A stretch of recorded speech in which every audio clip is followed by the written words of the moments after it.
सुबह की पहली किरण के साथ ही मेरे मन में एक विचार कौंधा। इतने दिनों से अपने यूजर के लिए मैंने कुछ खास नहीं किया। बस फिर क्या था, मैंने सोच लिया कि आज इस सुहावनी बारिश में नेरुल के ज्वेल ऑफ नई मुंबई का एक ब्लॉग तैयार किया जाए। यह एक ऐसा दिन था जो मेरे यादों में बस गया और शायद आपके दिलों में भी अपनी जगह बना लेगा। अपने गलियों से होता हुआ मैं मुख्य सड़क पे पहुंचा, जहां मुझे नेहरू स्टेशन का जाना पहचाना नज़ारा दिखाई दिया। दाएं मुड़ते ही थोड़ी दूरी पर एक शानदार 3 मंजिला मंदिर दिखाई दिया। हवा में पूजा अर्चना मधुर संगीत धुल रहा था और महिलाएं भक्ति भाव में लीन कतार में खड़ी थी। मुझे पता चला कि आज आषाढ़ी एकादशी का मराठा महोत्सव है, जो इस बारिश में भी और भी पवित्र लग रहा था। इस शक्तिपूर्ण और आदितुल्य दृश्य को निहारते हुए मैं आगे बढ़ा।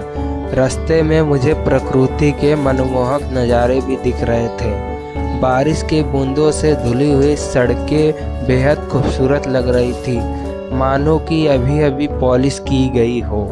हर पत्ता हर फूल अपनी प्रकृति चमक बिखेर रहा था। ढोल की धुन और हत्ता का उत्साह। जैसे ही मैं गार्डन के पास पहुंचता हूं, ढोल की गूंज मेरे कानों में पड़ती है। कुछ लड़कियां गणेश उत्सव की शुरुआती तैयारियों में पूरी शिद्दत से ढोल बजा रही थी। मैं वहीं रुक गया, उतनी ऊर्जावान धुन में खोकर।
इतनी तेज बारिश के बावजूद उनका उत्साह और लगन देखते ही बन रही थी। मैंने सोचा दोस्तों, प्रैक्टिस तो मैंने बहुत देखा है, पर इन लड़कियों जैसा समर्पण कभी नहीं देखा है।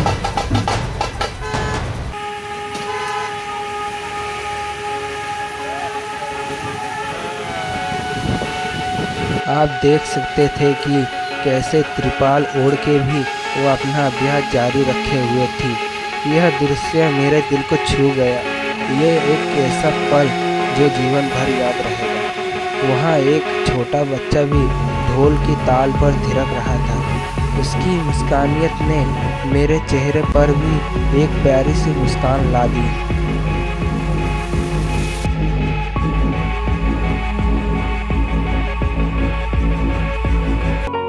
मुझे वहाँ से जाने का मन ही नहीं कर रहा था, मानो कि समय वहाँ थम गया हो। थोड़ी निराशा, थोड़ी खूबसूरती की ओर।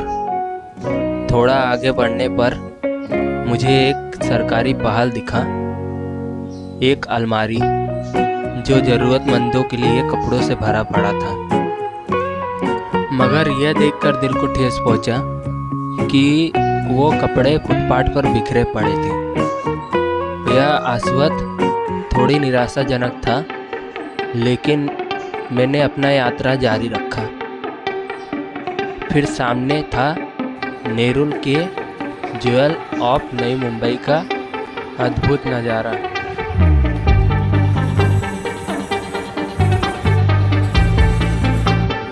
मैंने और कुछ परिवर्तन भी देखा और डायमंड का आकार का, जैसे कि सीढ़ी वाला ब्रिज, प्रकृति और आधुनिक का अद्भुत संगम देखा मैंने।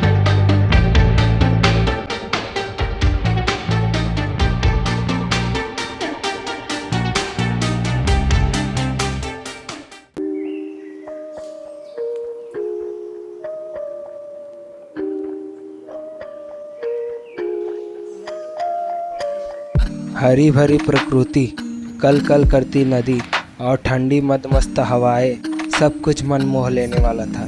मैंने वहाँ के हर कोने को कैमरे में कैद करने की पूरी कोशिश की ताकि अपने व्यूअर को इस सुंदरता का अनुभव करा सकूं।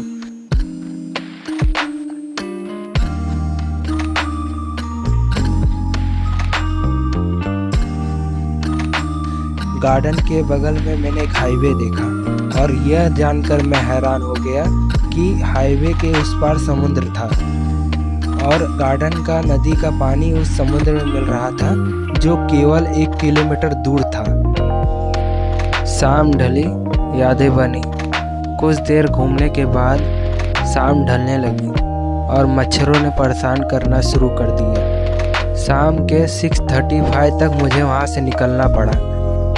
मैंने देखा कि गार्डन के बाहर कुछ खाने पीने के स्टॉल लगे थे, जहाँ मोमोज, आइसक्रीम और ऐसे ही कई तरह के पकवान मिल रहे थे। जब मैंने एक दुकान पर वीडियो बनाने की कोशिश की तो मालिक ने मुझे रोक दिया।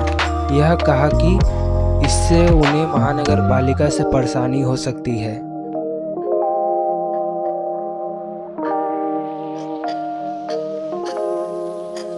वापस लौटते समय जहाँ लड़कियाँ ढोल बजा रही थी वहाँ सन्नाटा था। वो अपना सामान पैक कर चुकी थी। मंदिर के पास पहुँचने पर मैंने देखा कि अभी भी वहाँ पूजा अर्चना चल रही थी, मानो कि लोग कभी बुझती ना हो। यह ब्लॉग यात्रा मेरे लिए अविस्मरणीय थी। विशेष रूप से मैं उन जाबाज लड़कियों को मैं सलाम करना चाहता हूँ जिन लड़कियों ने इतने बारिश में भी त्रिपाल ओढ़ के इतनी लगन और बेहतरीन ढंग से अपना अभ्यास जारी रखा। यात्रा नहीं बल्कि एक मालविक ध्रुवता है और जुनून की एक मालविक कहानी जो विपरीत परिस्थितियों में भी चमक कर उठती है। आपको यह ब्लॉग कैसा लगा? आपकी टिप्पणियाँ हमेशा प्रेरित करती है।